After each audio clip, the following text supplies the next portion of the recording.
नमस्कार मित्रांनो, मुद्द्याचं बोला या यूट्यूब चॅनलमध्ये तुमच्या सर्वांचं हार्दिक स्वागत। रणजित निंबाळकर सर यांच्यामुळे चर्चेत असलेले गौतम काकडे यांच्याविषयी आज आपण बोलणार आहोत। खरं तर गौतम काकडे हे नाव महाराष्ट्राला रणजित निंबाळकर सर या प्रकरणामुळे माहिती झालं।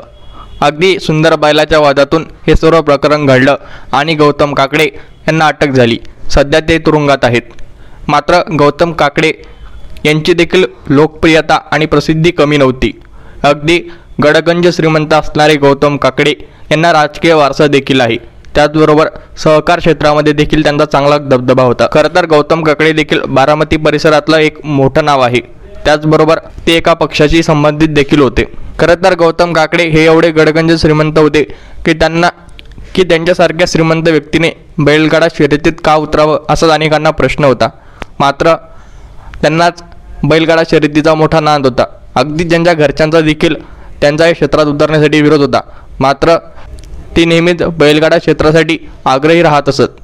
त्यांनी अनेक स्पर्धा देखील भरवलेल्या होत्या। त्यांनी अनेक नेत्यांच्या वाढदिवसानिमित्त बैलगाडा शर्यती देखील घेतल्या होत्या।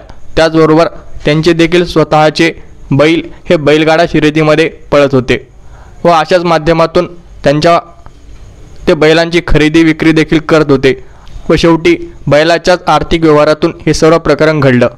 मात्र गौतम काकडे यांचा एक सध्या सोशल मीडियावरती व्हिडिओ तुफान व्हायरल होतो आहे, ज्यात ते स्वतःबद्दल आपल्या व्यक्तिमत्वाबद्दल सांगत आहेत।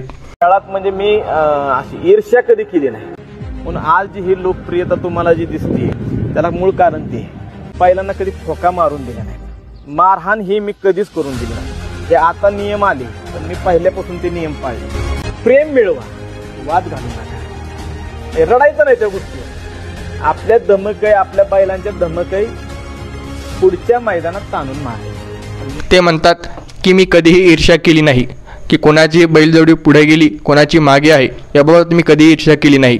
मी सर्वांना प्रेम देत गेलो। प्रेम करा, कोणासोबतही वाद घालू नका आणि याचमुळेच लोक माझ्यावरती प्रेम करत होते।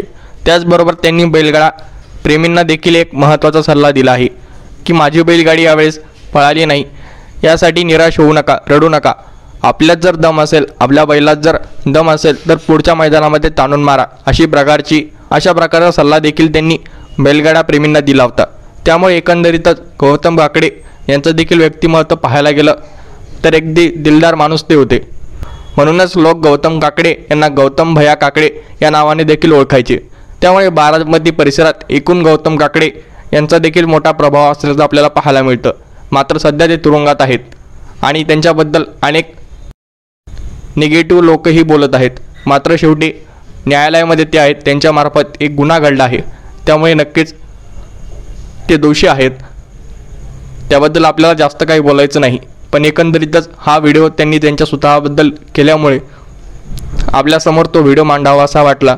याबद्दल आपली प्रतिक्रिया आम्हाला कमेंट बॉक्समध्ये नक्की सांगा व हा व्हिडिओ आवडला असल्यास चॅनलला नक्की सबस्क्राईब करा। मनपूर्वक धन्यवाद।